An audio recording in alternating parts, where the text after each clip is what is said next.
time, Wednesday night, PGA Late Show, Awesemo.com. You know the drill. Myself, Ben Razza, here with Jason Roslin. I'm actually excited to talk some golf. We got the Genesis Invitational. We got a lot to get to.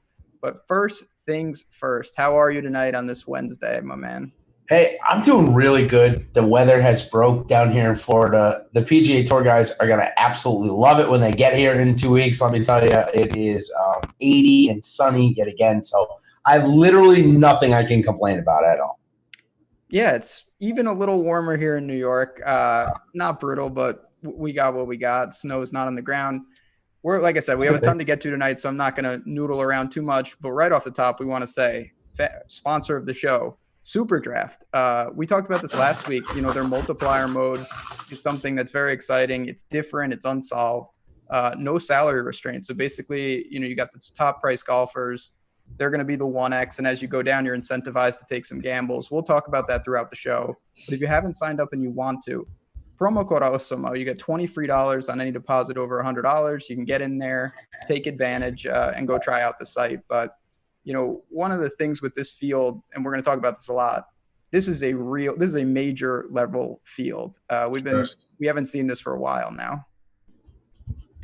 Yeah, no, it certainly is. And on the super draft notion, while we're talking about it, thanks for them for sponsoring it. I wanted to go over kind of their multiplier effect just right off the bat and how it was used last week, at least how I used it in the tournament. So I have on the share screen here the $15 tournament that they had last week, which I came in second. And you can see here, I really went to the 1.75 multiplier that you kind of just mentioned to Justin Sue. And with Ted Potter there, they both ended up missing the cut. But because of their multiplier was really good and they threw a ton of birdies, it still evened out and I was able to take second place. So wanted to bring that up. It was the only good thing that happened to me last week. So by any stretch, I'm not trying to tout that I had a good week because I didn't. You can see my full results of calls in my article that I put out each week. But I did want to bring up, I like the multiplier effect. I figured it out for 1 week, which means I probably will have a terrible week with it this week. But as we move on, we're playing at the Riviera Country Club. I got that up. It's one of the most unique tracks that it's an old style design from William Bell, you know, way back in the day, but it's got some length to it recently, 7,300 yards. Hope everybody likes Ben's hat tonight. It's pretty great. I can't lie. I love this hat. It's my greatest thing that I own. I'm hoping that it brings us some mojo on here. You have anything good last week, by the way, before we move on? Not really. I mean, actually, I shouldn't complain. I had a good week. I lucked out that I needed a true hurricane on Sunday, and that's what I got. So I won a good satellite. I punched a ticket to the Masters big tournament, which was good. Ooh, there you go. Other than that, though, it was pretty uneventful. I did not have any Nick Taylor. That really prevented anything major happening. But anytime you're in the plus, that's a good week. So I really can't complain. Yeah, absolutely. No doubt about that. So back to Riviera, just outside of Los Angeles here. It's known for the first hole, which is the easiest hole on the golf course, and the easiest hole in the PGA Tour, actually, by stroke average, had 26 eagles last year. But it's also known for the 10th hole, which is a 300-yard par 4 that plays over par. It is one of the coolest design holes in the entire rotunda on the PGA Tour. It presents so many opportunities to either lay up and still get in trouble with how the green sets up. If you don't know if you haven't seen the hole, go just Google it real quick and look at it. It is awesome. What you see on the screen here is the 18th hole, a very, very long par 4 that plays uphill, as you can see, and pretty guarded. So a really fun golf course, old style design. And we've certainly seen some of those recently. The Northern Trust played over by you in Jersey City at one of those, and of course Beth Page as well recently. So I like these old style courses, and they're all coming to play this week, right? I mean, every single golfer that we'd want, except for Webb Simpson, is here to play. So it definitely makes, lineup building a little difficult. So 2 of the top 3 was my goal, was to try and go overweight. You know, Rory, JT, and Rahm. 2 of the 3 was my goal. I found it hard to get there. How about you? I mean, if you even went there at all? Oh, I went there. So I certainly, you know, you're talking about the big 3 here. They're all fantastic plays. Yeah, so hard to pick between. It's brutal. I knew I wanted to get exposure to Rory, of course. He was my priority. I did the best I could with Rom and JT. I have them both around 20% right now. I don't know honestly what that's really going to do. I did my best. I don't have any lineups with two of the three. It was just too hard for me to get there. It was tough. Building was, difficult, and we're going to get into that.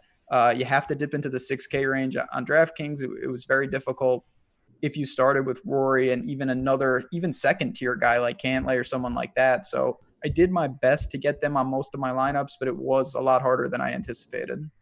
Yeah, I found it easy to focus on one guy in the lineup. I did find enough that I liked. 2 of 3 was rather difficult, and we'll have a lineup building after our first segment here where we'll showcase a few different builds. But I really feel like you can really only get 2 of 3. If you try and go overweight 3 of 3, you basically have to throw out DJ and Tiger because you've used up so much salary already. And are you ready to do that this week? Kind of. So I threw out Tiger. I do have some DJ. Is that SOP for you now? Is that is that always been SOP or? No, I mean, I try to not blanket it. The problem I have is the opportunity cost is too much. I almost think Tiger is honestly cash viable. I think he's going to play fine, but this is, even when he was in his prime, this is not exactly his wheelhouse. Nope. So we'll see. There's just so many golfers above him. We just talked about the big three, and then you've got guys like Cantlay, you've got DJ. Even if you pay down to like the Deckies of the world, it's not like they're super cheap. It's just, I didn't have room for Tiger, and I'll get it right out right now. I have no Bubba. If Bubba beats me, so be it. So yeah, we'll definitely pretty much align there on Bubba. It's at 9,600. Sure, he's won this tournament 55 times in the last 3 years. I get it. But 9,600, where 9 of the top 10 in the world are here. Yeah, no thanks. We're not talking about Bubba Watson going into the Masters as one of the top 5 favorites whenever he won it, 5 years ago or whatever. Real quick on Tiger. First off, I guess you're not buying the narrative of he's going to win number 83 where it all started when he was an amateur. I take it that's probably out. I mean, listen, it's Tiger. But no, I can't pay. I'll say this real quick. On SuperDraft, he's 1.15x. I think that's somewhat contrarian if you don't want to use Rory or JT. But for me, in a salary type style, he's not going to get there. Yeah, and of course, the whole thing about SuperDraft with that multiplier is you're trying to get guys that end up in the top 5 with that high multiplier. As you can see from the winning lineup here, the guy had Kevin Streelman and Phil Mickelson and Jason Day. So the 1.25, that's kind of what I focused on, just a little bit of strategy talk on SuperDraft. I focused on the 1.25x and above just because it played out that way the first time. Again, like you said, it's too new for anybody necessarily to have figured out for its truity. Of course, it's going to take a little bit of time. But I will say Kevin Streelman was the top projected on Awesome's projections last week, and he was the number 1 scorer. So give a little pat on the back to Alex for that one. That was pretty good. That doesn't always happen, especially when it's a guy like Kevin Streelman, right? True story. But no, this week, listen, no matter how many lineups you build, no matter how many guys you look to, you're going to have to leave out good players. You're just going to have to. It doesn't mean you can full fade them. I choose to do that more often than most. But you can't get overweight on everybody because there's too many guys. You'll end up raking yourself. So don't be afraid to make some stands. Don't be afraid to leave some quality players out of the pool. Yeah, for sure. I'll make a quick note on the weather that normally we do to the top. I've got the wind finder up here. It looks like the most we're going to see in the first 2 days is 10 miles per hour. So no hurricane to deal with. As Ben mentioned, we had on Sunday at Pebble. Doesn't look like we're going to have that at all. Maybe some precipitation. Sorry, not participation. Hopefully we'll have some participation as well on Friday afternoon, but very, very little chance of that actually happening. So, all right, as we move down our list here, you mentioned you're not playing Bubba Watson. I'm going to loop Bubba Watson, Brooks Koepka, and Hideki Matsuyama all together here because I think they're all not a little bit overpriced. Even Brooks Koepka at 9,400, he's not playing good right now. I mean, I know he's the number 2 golfer in the world, but he's not playing like it. No, not at all. And listen, we saw him get some reps in over on the Euro Tour in the Mideast. I don't know. He's a tough one. I targeted him a little in the betting market, but that was kind of as a hedge because I didn't like him in the DFS space as Yeah. much. I went to Decky. We know the irons are going to be on fire. He's actually been scrambling pretty well. Off the tee, say what you want, but I think this is a good setup. Price is reasonable. He was my preferred target in the lower nines. Xander, also a guy that I liked. I didn't get as much as I kind of wanted. I may have to try to manually tweak some of the lineups that I hand built, of course, but I have more Decky than anyone when I look at my exposures. So this group, the way it looked like, if you're getting 2 of 3 in the Rory, Rahm, and JT, if you're going to play Cantlay, I found it really hard to get here on any of these guys. I found it, rather difficult, except when we got down to Tony Finau, it was a little easier. And this is a perfect time for me to pull up here this is our lineup builder that Osmo we have for the Osmo Plus. It's just a good way for me to kind of showcase what it looks like at different fields. So as Ben and I talked about, getting, let's say, Rory and Justin Thomas in on the same lineup, you're really going to have to fall in love with below 7,000. You're going to need an average guy, so you're going to need 4 of those. Now, if we take a few, you mentioned Matsuyama, right? You're going to him, you said quite a bit. Mm-hmm. I have picked Rory as if you had to pick 1 of 3. I think Rory's been the most consistent. I think you're probably going to align with me there. Yes. Okay. So now we get 7,200. I think that's a little bit easier. And, of course, we'll get into some of the players that we like down there. I find this one to be a little easier. But, of course, I think a lot of people might end up going something like, at least in the more balanced build, they're going to start with a more Matsuyama Cantlay, which is going to lead them into the area, which we can talk about now, of the lower 8K range, Paul Casey, Matt Kuchar. So maybe guys that seem a little bit underpriced, matched up with Mark Leishman, who's coming in great form, Jason Day, who's coming off of a great tournament. You think a lot of people end up skipping out on those 2 Aussies and going to the Paul Casey and Matt Kuchars? So I'll loop in Adam Scott as well. I think the 3 Aussies are going to get lost to an extent. Yep. Because what you just mentioned, I think, is very true. People are going to pepper that 9K range, and then you have Rose as a lightning rod at 8,500. Then you have a slew of guys at the bottom of the 8K high 7s that you just mentioned. So I feel like the natural dead zone is going to be – there's going to be 2 of them. You got the 3 Aussies and Patrick Reed will be somewhat dead, and then you've got Spieth, Phil, Answer that's kind of dead. So if you can find someone in there up and down between Rose and before the high 7s, you could possibly get a really good viable tournament play. Yeah, I think that the low-owned guys in here, Abraham Answer, Spieth, the guys you mentioned, I think if one of them comes out and wins, it would be a little bit of a surprise, obviously, with how top-heavy it is. But if you can find that guy, I think that's what's going to separate a lot of the lineups this week, is this price range. Because, again, like how I just mentioned, if you go Cantlay, Matsuyama as your first 2 guys, you're going to end up in this area quite a bit with how the lineup breaks out. So I think this lineup, this area is quite important. Justin Rose, I'm not going to say you're a gung-ho truther, but you do enjoy playing him from time to time. 8,500, this has to entice you quite a bit, no? Oh, it definitely entices me. The ownership doesn't, though. I think he's going to be popular. He's in my cash lineup. That's one way I got exposure to him. Yep. He's just a very solid play. Now you can, and this is a legitimate question. He did not look good at Farmers. We haven't seen him. Maybe there's an issue. For me, that's pretty noisy, though. I think he's just fine. Maybe a little slow start to the season, but I'm not panicked whatsoever. He's a great play. I did pivot to Patrick Reed in some spots. I think that's interesting. It just depends on the build, but Justin Rose, to me, checks all the boxes. I don't worry about him too much here. Yeah. What do you make of Patrick Reed, who seems to translate his game, seems to translate anywhere, right? I mean, he's won on all different types of courses. We don't see much from him on this golf course. Obviously, we're getting the big field this week because it's an invitational status now, which, 120 players in the field versus 140, 3-year exemptions, so many other things, of course, that matter to the players. They don't really matter to us, of course. But what do you make of Patrick Reed's lack of success here, and does that scare you off him a little bit?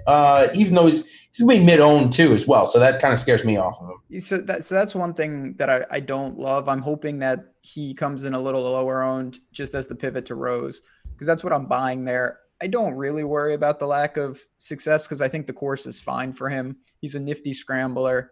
He can do it in a lot of different ways. And honestly, I know this is just one data point, but a lot of people in 2018 pointed to him at the Masters saying, he hasn't really figured out Augusta, hasn't done anything. And then he won the Masters. He's a very talented guy. And I agree with what you said. He kind of can chameleon his game to fit different courses. He's going to be ready. He's a grinder. So no problem with Reed this week. So last week, you and I both presumed that Spieth would be pretty close to 10% or under. He crept up just to about 12%. Really strong field, basically the same price, a little bit cheaper. I expect him to come in probably somewhere around that 10 to 12% range, which only leaves Phil Mickelson and Abraham Answer as your true against the grain plays here, I believe, this week. I'm in on Answer. I'm fine with that. 8,200 may seem a little expensive when Bryson DeChambeau, Paul Casey, Matt Kuchar are sitting cheaper than him, but I'm fine with that as long as he keeps the ownership down, and it looks like it will. How about Phil Mickelson, though? I mean, he did it, the old Phil way, the Jordan Spieth way, call it, around the green and with his putter. Two straight top fives, though. So, I mean, we got to take notice at some time. Last week, again, was, maybe against a real weak field, let's be honest. Dustin Johnson was the only good player in the field. So I'm not ready to buy into Phil's being back here, but he's playing better at least. He's playing better, but similar. I mean, it's a different situation to Bubba, but like if Phil beats me, and he's not going to be popular, so it's even less of a problem. Yep. So be it. I have so many other things to worry about. I don't draw much. He is playing better, but I would much rather play Answer if I wanted an aggressive pivot. What we mentioned, Rose, there's Morikawa and Sanjay, and then we get into that next range that has a ton of guys.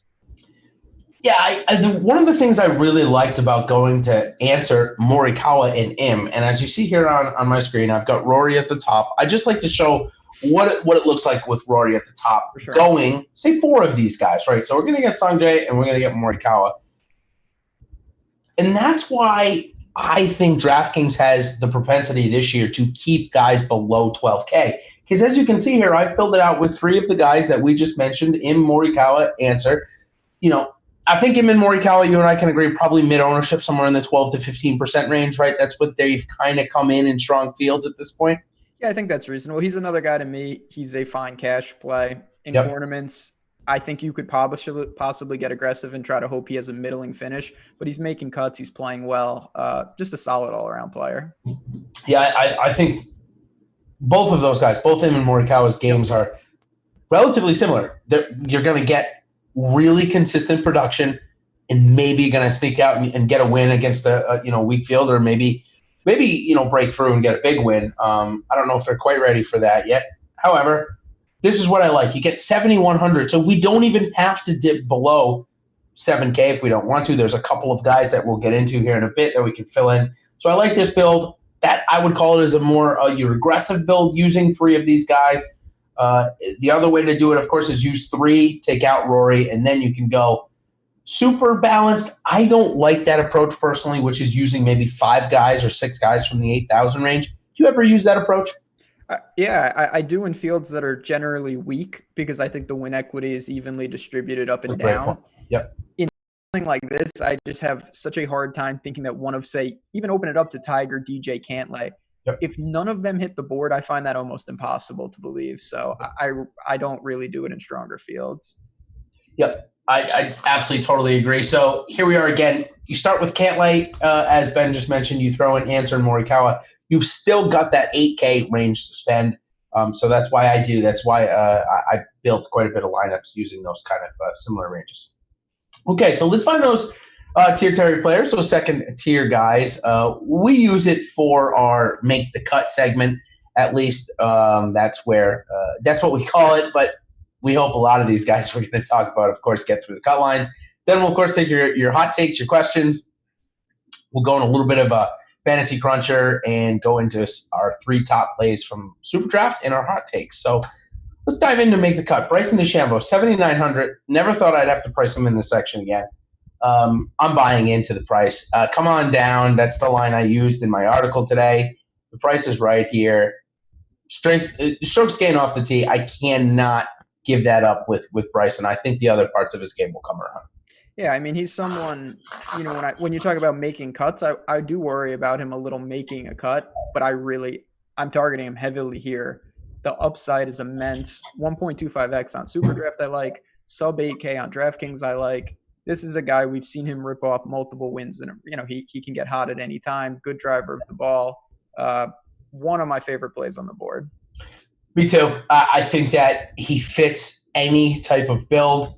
The upside is there always with him. We've seen it. He's one of ththose guys that I said, if he gets to a price and it's not a major, you got to take a look at it. Maybe even in a major, I will too. If he comes out at 7,800 for the Masters, I'm definitely not going to be that scared. That's for sure.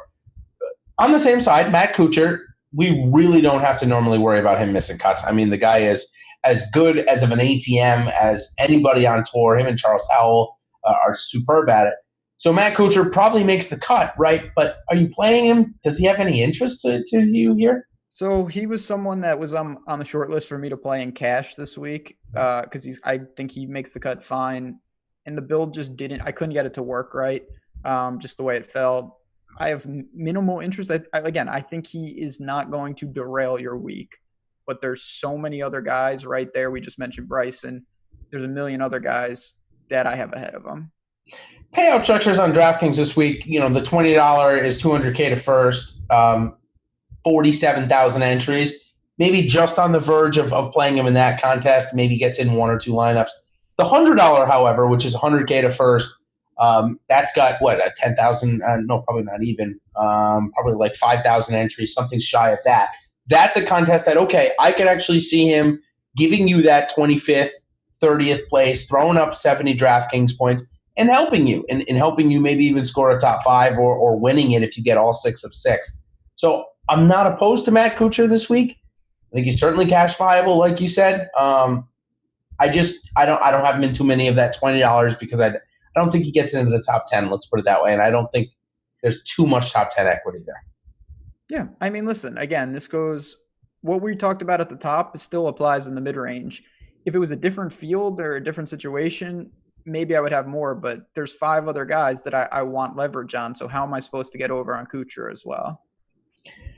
Sergio Garcia is making his PGA Tour calendar debut along with Adam Scott, a couple of guys doing that.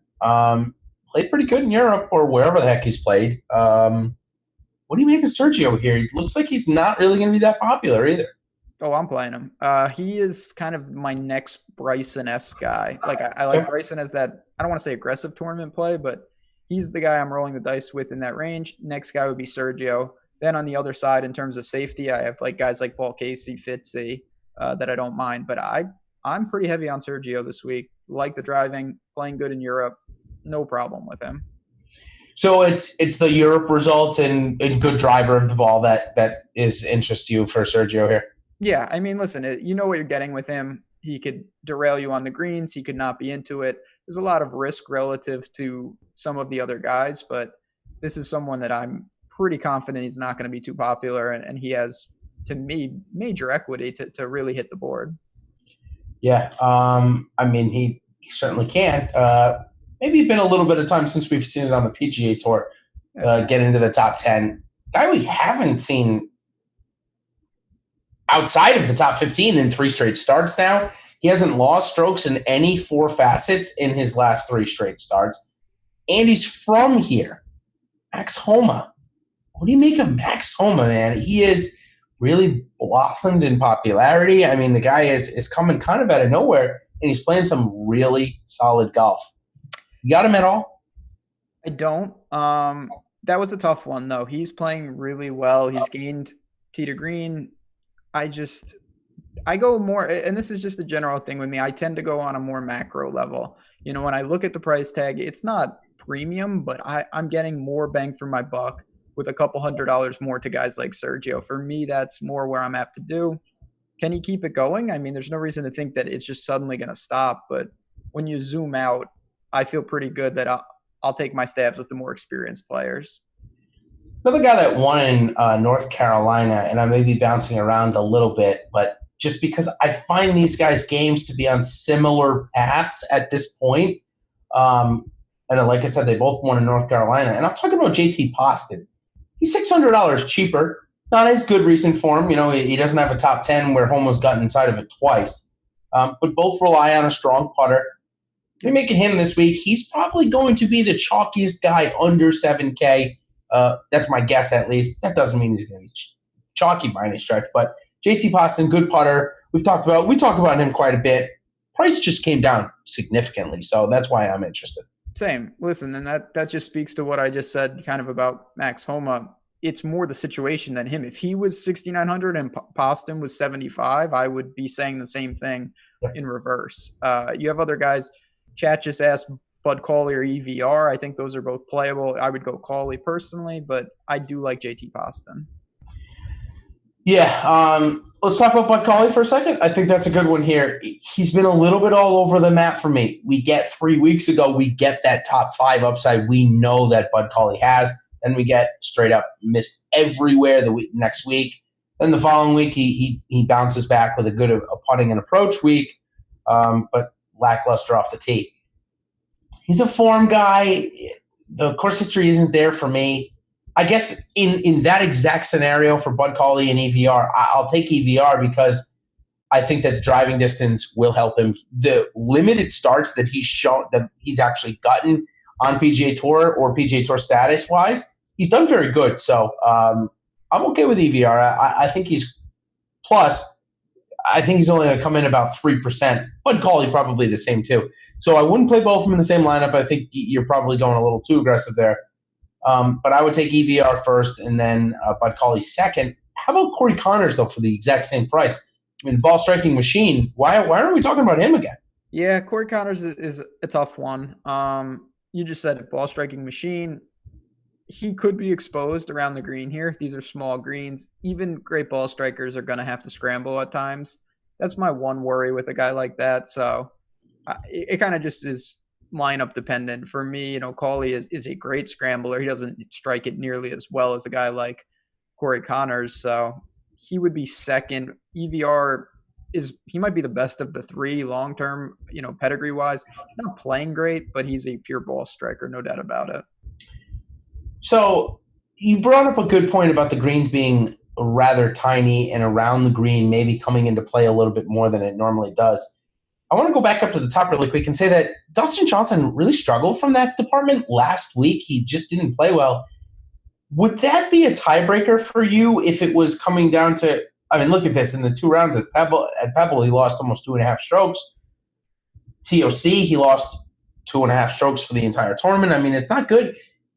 Is that a reason to either just go up to Tiger or the other 3 guys that we mentioned or go down to Cantlay? I mean, it's really not good.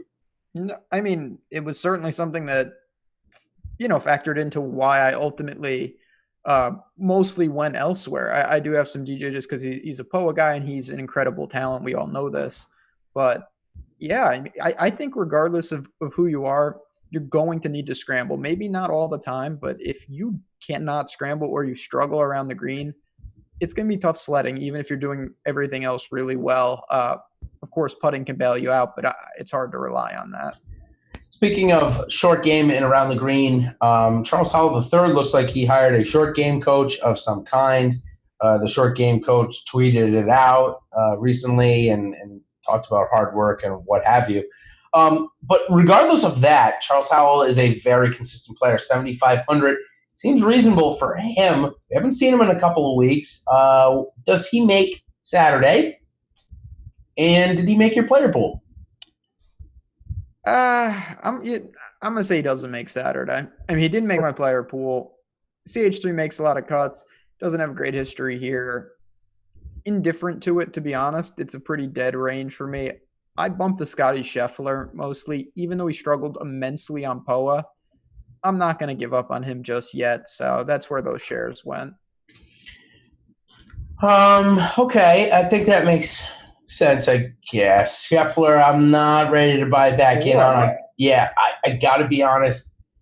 I'd rather just go to Cam Champ, who I think is playing better golf right now. He really struggled on Sunday in the wind, around the green and putter, like real bad. I think he lost 5.5 strokes, if I'm not mistaken, just in those two categories. But the other two rounds at Pebble, he looked good in the approaches. He looked good off the tee, obviously.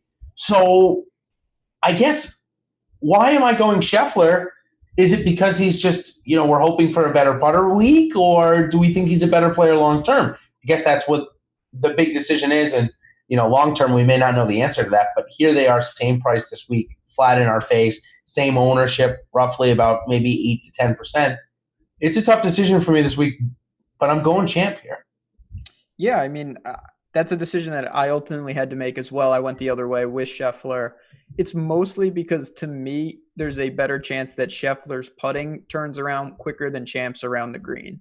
I think that might be just a true leak in his game, and Scheffler has struggled on POA, but it's a small sample. So that's where I banked. Neither of them are going to define my week. I don't have a ton of Scheffler, but he did make my big field MME pool. Is the Chilean prodigy going to make or break your week? No, Noren will make or break it at the same price. I have some Neiman. I think he's a fine play. Another guy that could be exposed by bad scrambling. Noren better get through this cut, though. I have a lot of him at 7,300. I like Noren quite a bit as well. Struggled maybe last week, only on Sunday, though. Really, he was in the tournament and then really got crushed by the wind. I wanted to ask you real quick, sorry. Do you even really count Sunday? Just because it was so unique. Like, it's hard for me to draw much when it's conditions like that at Pebble. If we're looking at it or not looking at it, what do we do about Jordan Spieth? So, yeah, I mean, that's a fair question. That's where you can get into biases and difficulty, where sometimes you omit it to justify a play, and then sometimes you include it to justify a play. On the whole, though, I find I don't worry. Like, Paul Casey played horrible on Sunday. Yeah. To me, I don't worry about that at all. I really don't. Spieth, though, yeah, your boy was on fire with the irons. Really good. The putter looked a little bit better. I told you I was nervous going into the waste management, but now we're getting old-style golf. When he was his best, this course suited him.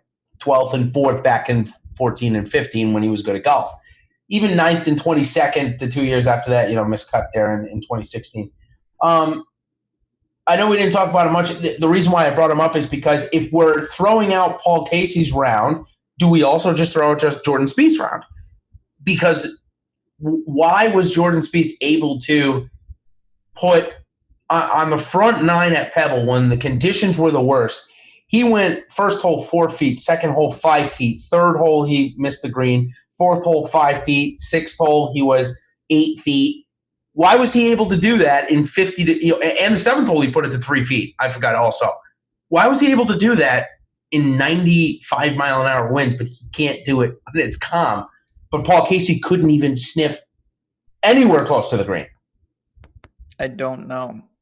So that goes to say to me that we probably just throw out the fact that there was a really bad round on Sunday if you had a bad round, because you just tossed it in. Like DJ, watching featured group coverage, he just tossed it in. He did not want to try and angle for the wind. He didn't care. Obviously, Spieth going the other way, he took his time on probably every single shot. But with that, the guys that played bad, like, obviously Matt Every, we don't have to talk about.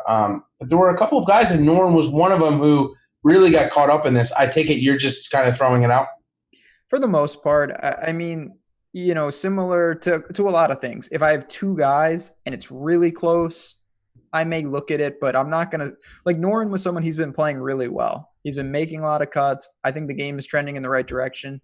He had a bad Sunday. I'm not going to suddenly abandon him just because of that on its own. All right, so let's just break for 1 second here. Well, I'm going to just load up a couple of guys we just mentioned and show kind of the builds that one could think about doing here. So let me just – if I can spell Rory. Okay, we're going to start with Rory. We're going to throw in Noren. My favorite play in this range this week, I like the fact that Neiman has taken a couple of week break here.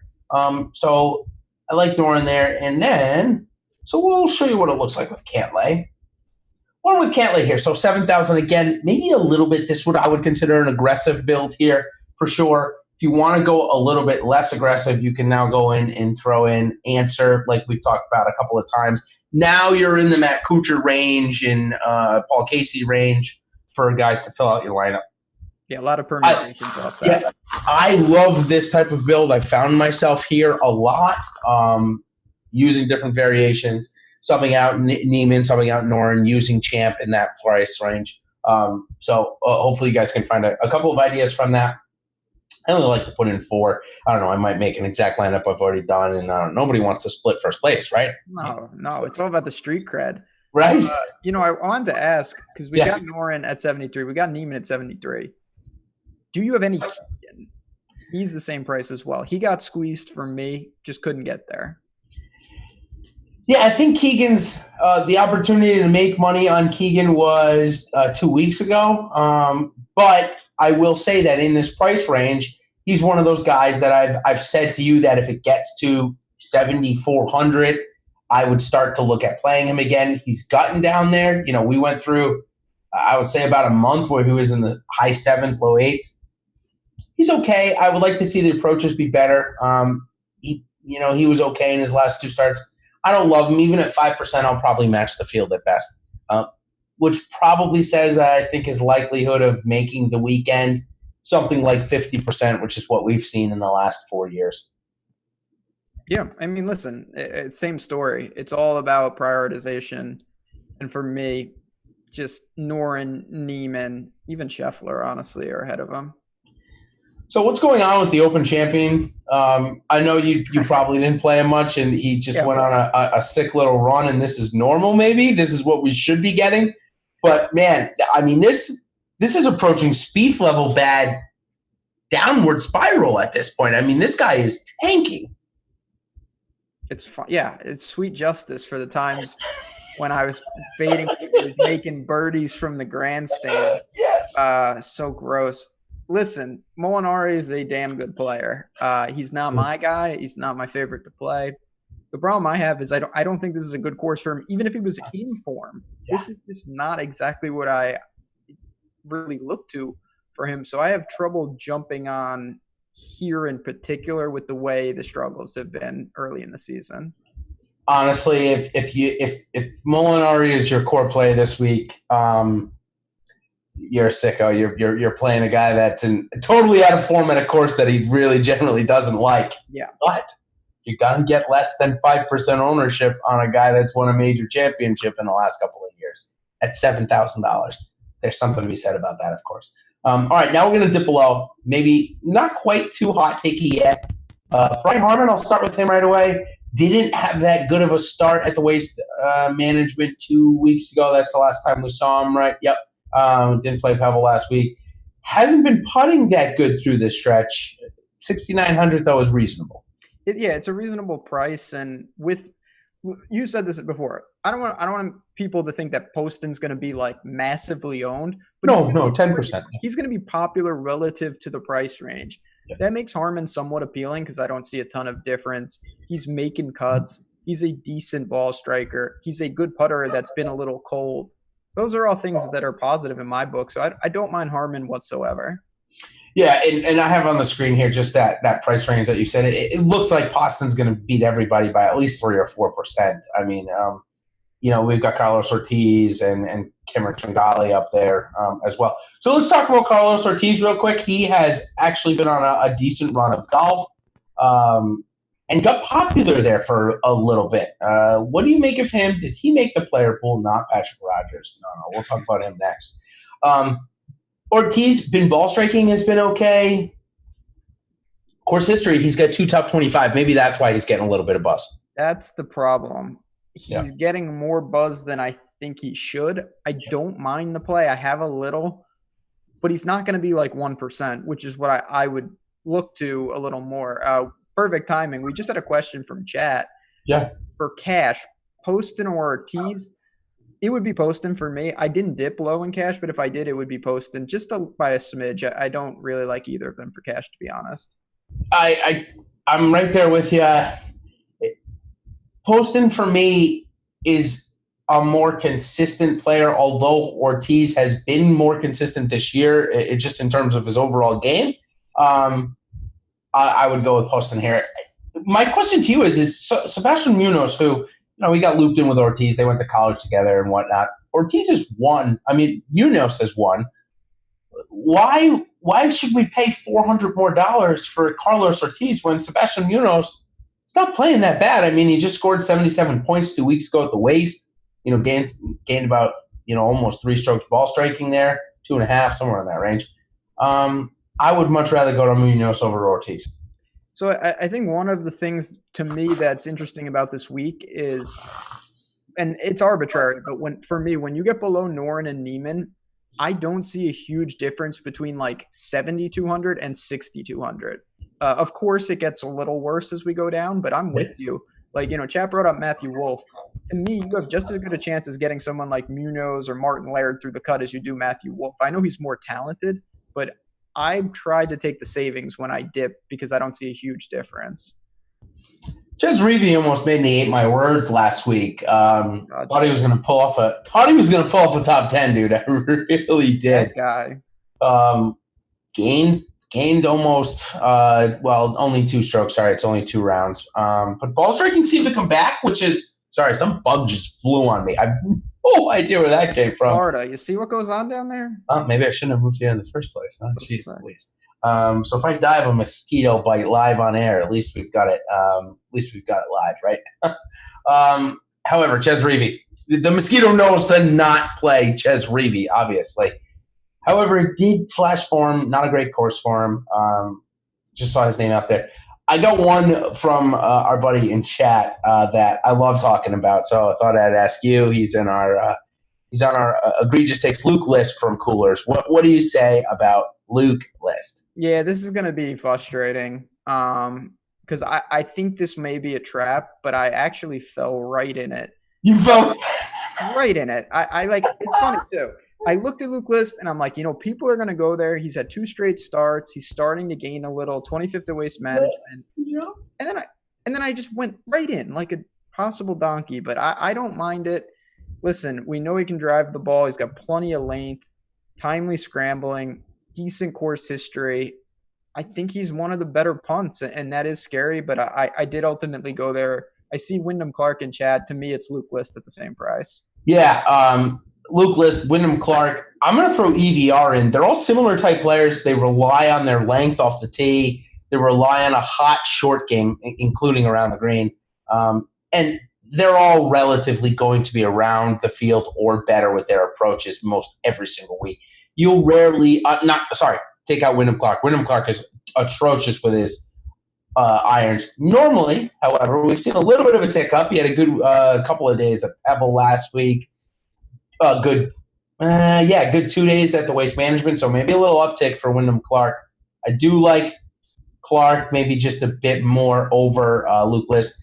How about James Hahn? He won that crazy tournament here. He gained strokes pretty much everywhere last week. Got a couple of other top 30s as well. I like James Hahn as a punt. Interesting. Yeah, for me, like I said, if I'm going really egregious, it would be Martin Laird. Guy is not playing great, but he's showing some signs. I like the game in terms of this POA history, POA splits. He's made a couple cuts in a row, nothing of value, but you're not going to find much down here. He's got a great history at Genesis in particular.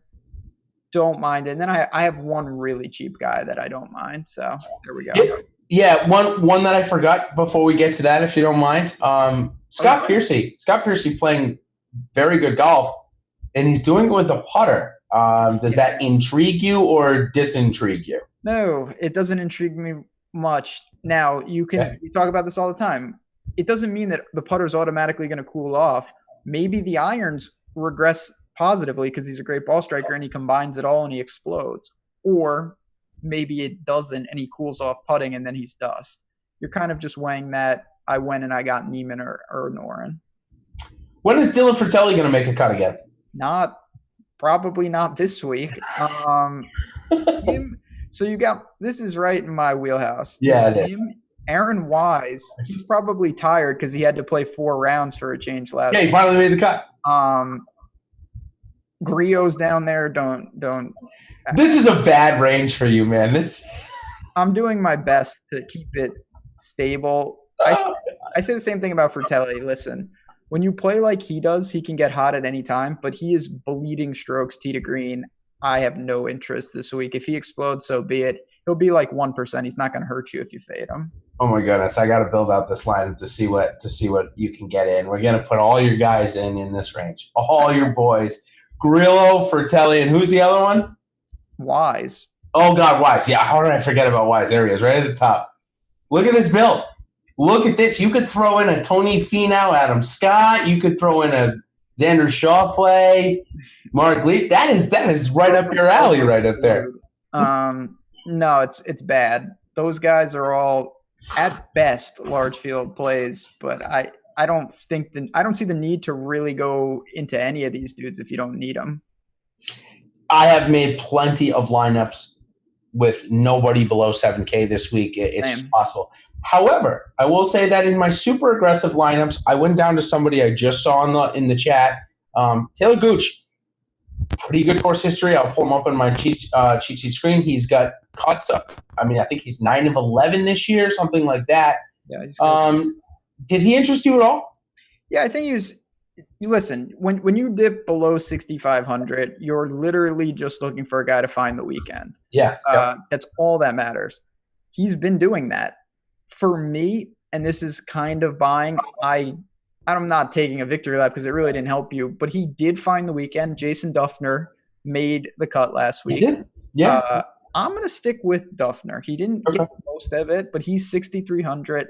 I don't mind that. And then the guy I want to ask you about is Chappell. Now, we know that he's still, I don't want to say working back from injury, but he took the long hiatus. He's 6,300 as well. He's showing a little signs. Don't mind him either at 63. Don't mind it. 6,300 for sure. I think that's a fine play there. I will say I probably have him 5 to 10%. Yeah, same. So nothing too serious, but talent is there. 7,500 on FanDuel is very cheap for him. So is 6,300 on DK. Don't get me wrong, but relative, the FanDuel 7,500 really opens things up. I went to in my big dollar lineup when I put in a 6,300 guy. I gave one to Gooch, and I gave this week it's the $100 buy-in right on DraftKings. I think I made 10 or 15 lineups in that contest. I gave one to Gooch, and I gave one to Sam Burns. The approach number on Sam Burns looks really good. The last 3 tournaments, he's gained, at least 0.75 strokes per round.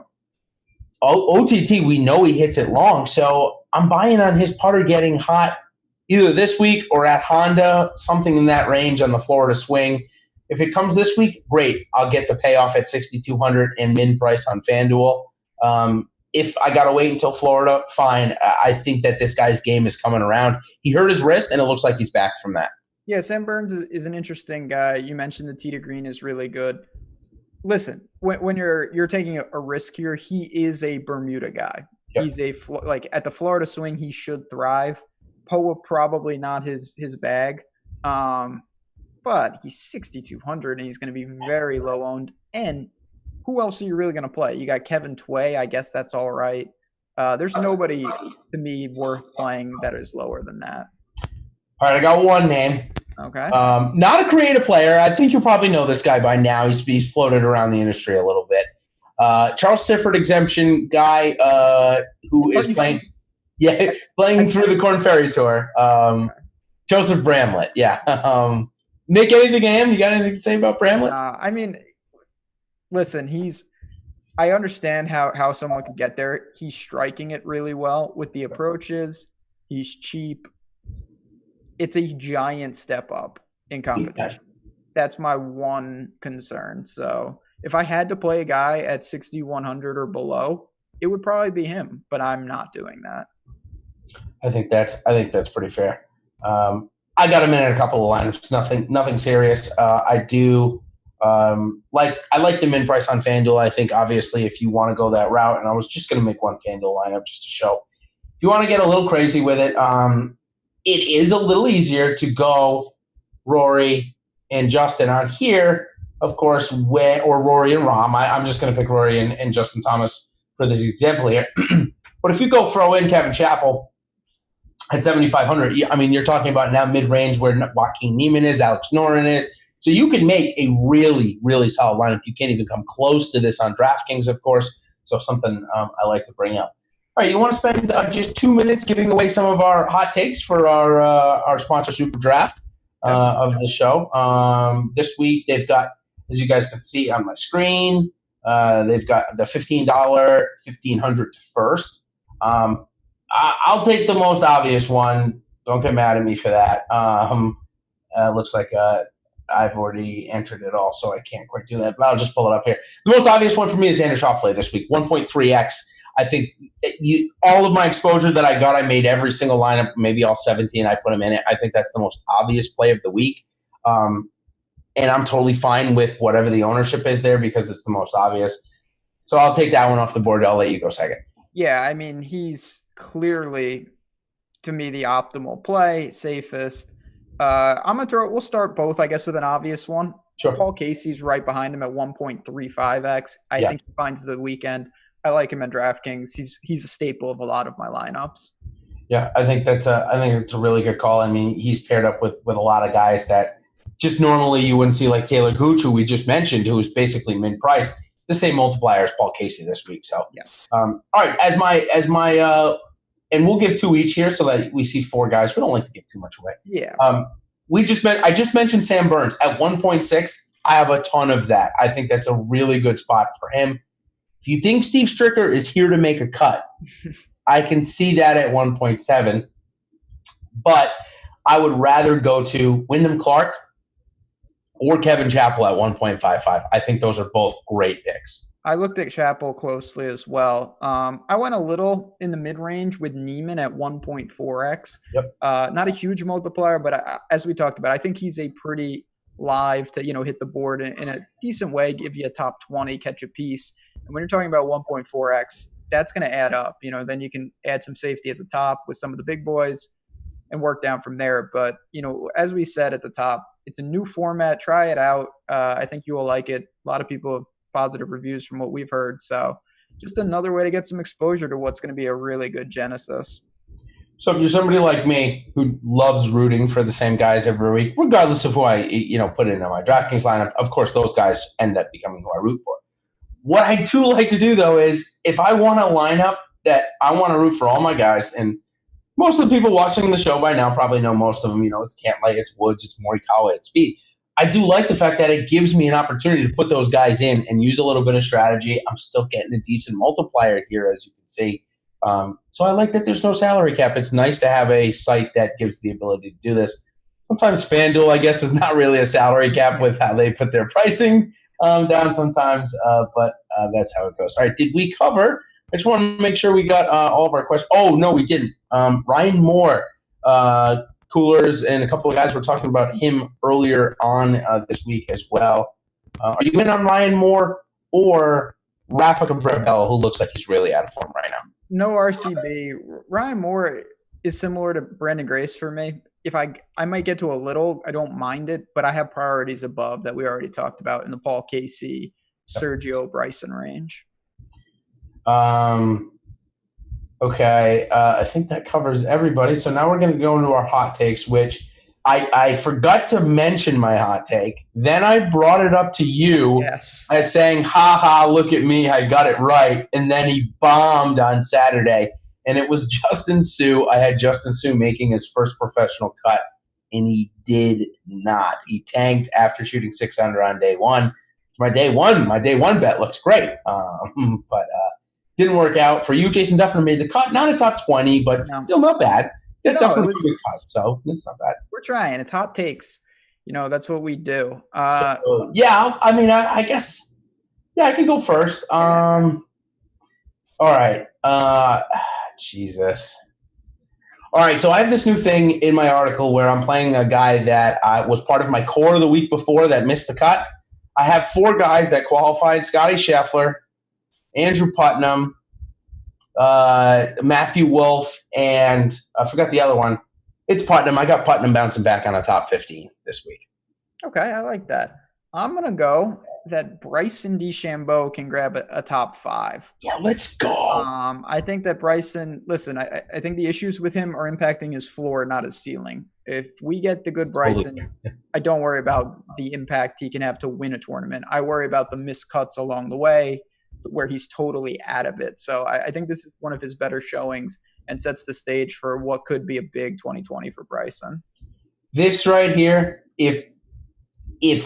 I would be very surprised in a non-major or the Players if we see something within $400 or $500 like this again this year. I got to be honest, so I'm really going to take advantage of that as well. So I think that pretty much does it. Thanks for everybody for coming by and stopping by the last show of the pre-tournament stuff. What do we got coming up though? We got some pretty good stuff coming up. Oh yeah, for sure. I mean, obviously on the company side, baseball is coming, basketball, All-Star break, March Madness. I will be ready. We're going to be doing some really fun things. The XFL is a thing. It never stops. So we'd love to have you guys in, of course. Get on in there. We're doing a ton of giveaways as Nightbot has shown you. Use those promo codes. Yeah, Nightbot's been pretty active today. Yeah, true story. Nice. All right. But on the golf side, of course, season is just getting started. I mean, this is the biggest tournament of the year so far, and this isn't a major. It's not the Players. So we've got plenty. Chat, as always, guys. Good times. I hope you had fun tonight. Hit that like button on your way out. Any final thoughts from you, my man? Enjoy the normal 120-man field with a 2-day cut. We got to go to Mexico next week. Throw that fun right out. Golf day, Chapultepec. So enjoy that this week as we turn the tides to a no cut next week, which is not as fun. Still a good tournament, but not as fun. Not the best. But on that note, we'll bounce on out of here. Good luck, everyone. Hit that like button on your way out, and we'll be back next week for another golf tournament.